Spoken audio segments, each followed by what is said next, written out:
Ano ba talaga yung will ni Lord? Mali ba yung follow your heart? Actually, mali. Too comforting to the point na wala si God sa picture. Ayun, si Coach.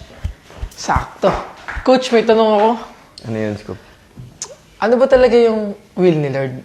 Ano yung kalooban niya? Mali ba yung follow your heart?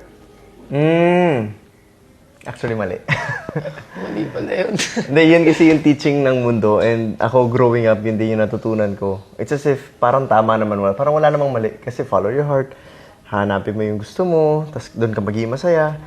Actually, pag pinakinggan mo siya, wala namang mali. Sobrang sarap niya sa tenga, sobrang sarap niyang pag-usapan, sobrang sarap niyang ikwentos. Alam mo yun, too comforting to the point na wala si God sa picture. He's not in the picture. It's all about you. Tungkol sa'yo, tungkol sa gusto mo, tungkol sa personal desires mo, tungkol sa kung ano magpapasaya sa'yo, tungkol sa'yo.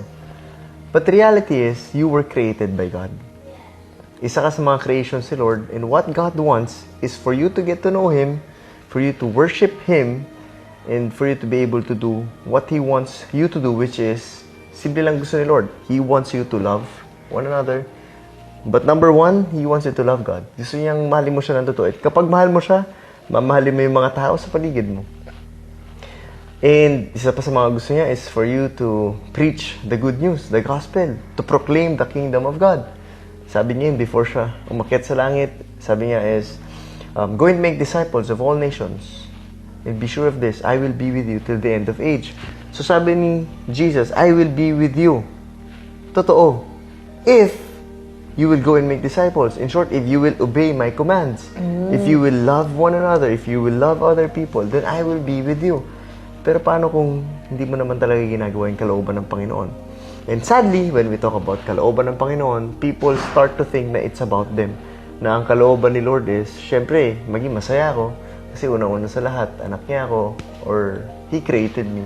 And sino ba naman tatay ang ayaw niya maging masaya yung anak niya? Sadly, yun ang explanation ng maraming tao and maraming taong naliligaw doon. Kasi yun nga yung masarap pakinggan. Pero reality is, God is holy, God is righteous, God is just. And if you really want to honor Him, you should honor Him on His own ways. Amen. Sa standard niya. Sa kung paano niya gustong paraan, papurihan mo siya. Okay, gets. So, what He wants is, not the outward appearance, hindi yung panlabas. What He wants is yung puso na talagang susunod sa Kanya, and for you to be able to know na talagang sumusunod ka sa Kanya if you have the love of God in you, if you're proclaiming the good news. Yun ang kalooban ni Lord. Amen. Hindi yung heart mo. Sabi sa Jeremiah 17 verse 9, sabi doon, above all things, ang pinaka-deceitful sa lahat is yung puso natin. So how can you trust your heart? How can you trust your own thoughts and understanding without really relying on God sa kung anong gusto niya para sa'yo? Lagi tayong maliligaw, lagi tayong papalayo. Though it sounds good, but it's not good. Galing. Oo nga, nag-make sense na sa akin, Coach. Bakit? Gusto Yun mo ba pala i-follow yung heart mo ngayon? Hindi, Coach. Dumaan kasi sa Facebook ko eh. Sabi doon, follow your heart. Oh. Tapos ang daming nag-likes, ang daming nakakita, tapos ang daming heart react. Nakita mo post ng iba? Follow your heart daw.